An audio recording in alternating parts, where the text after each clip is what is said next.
Ipob raised alarm over house-to-house search for its members by security operatives. The indigenous people of Biafra, Ipob, has raised an alarm over what is called house-to-house search for its members by security operatives.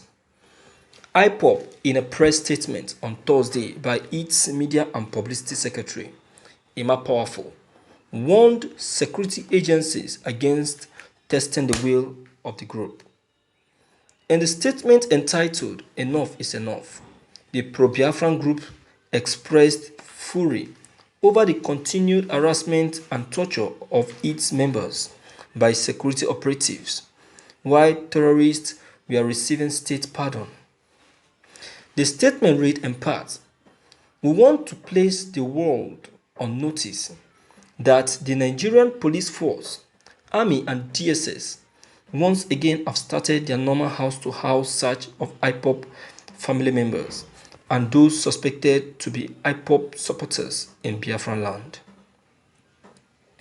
On 18th of August 2020, the Nigerian army and police, in their usual Gestapo manner, akin to the Nazi era in Europe, adopted Mazi Igwe Ogbonnaya, our Ipob Ebonyi state coordinator, for no crime other than being a Biafran.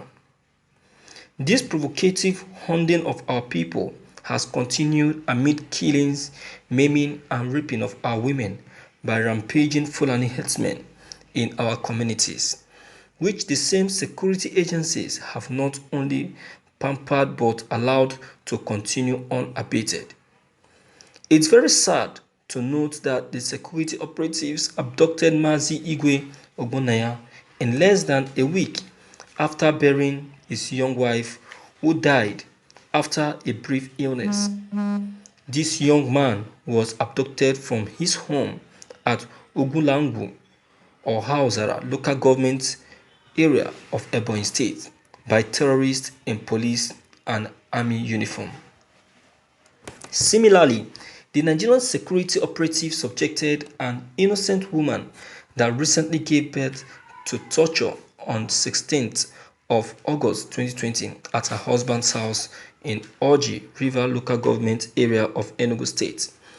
This happened early in the morning by 4:30 a.m. when security operatives were forcefully breaking into their compound. The woman was beaten with her newborn baby, while anybody suspected to be member or supporter of Ipob was equally beaten up by the overzealous security personnel.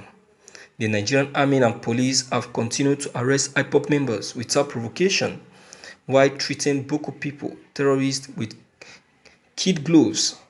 Today, many Ipob members and Biafran agitators have continued to languish in various police detention facilities, yet terrorists are being granted state pardon with rehabilitation packages.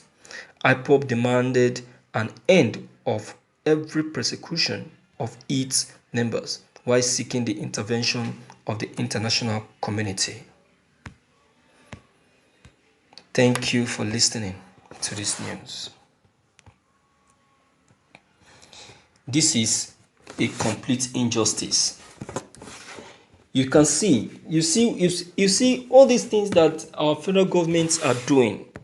All these things that they are doing are what is making Ipob to go on with this agitation for their own republic. How can you be maltreating people in their own country, yet you want them to still remain in that country and continue experiencing the maltreatment? For crying out loud, this country gained independence with the unity and the unit support of both Indigo, Yorubas, and the Northerners. It is not right that preferential treatment should be given to only one region, while the other regions are taken like a slave.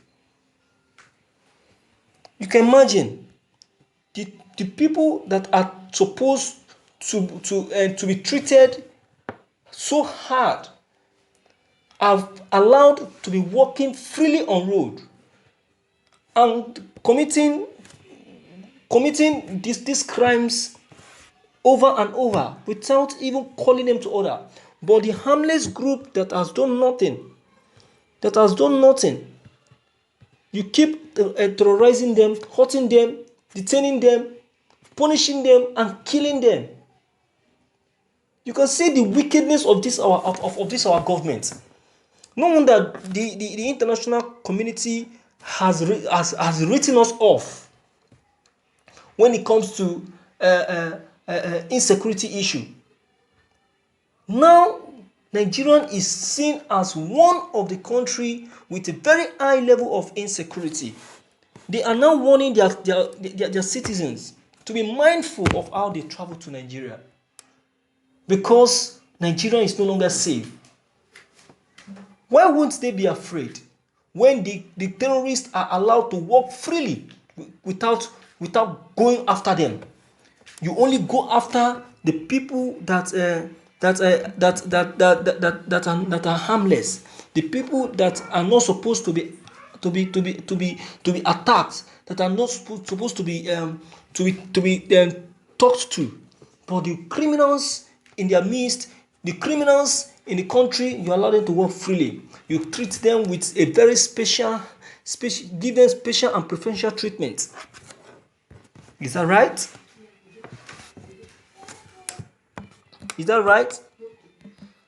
My viewers, I will tell you this, that our country has been turned to something else. Our country is no longer peaceful. The best thing is for us to divide. Let us divide and let everyone go his own way. Because these things that our Nigerian governments are doing are not fair. It's not fair. They are being unfair to Ipobs. They are being unfair. What's the meaning of this house-to-house arrest? They even went as far as attacking an old woman with her children and beating them up. Consider this Nigerian police, they lack manners as well. They lack real manners. They don't have single respect for elders. You can imagine. That is why I was of the opinion that these people should not only be given a military training, but also be given some sense of belonging. They should introduce academics to them in that their school, in their military school. Because the way they behave after they leave camp, they behave like they even behave like a tout. That's why in the Nigerian police force today we have touts. We have touts as police officers. Don't you know? Yes, we have touts as police officers. You go out there, you see them. They are much. Many of them. My viewers, what is your take on this news? Please don't hesitate to leave them below the comment box. Click on the subscription button as well as bell button to get updated whenever we upload any new videos. Thank you.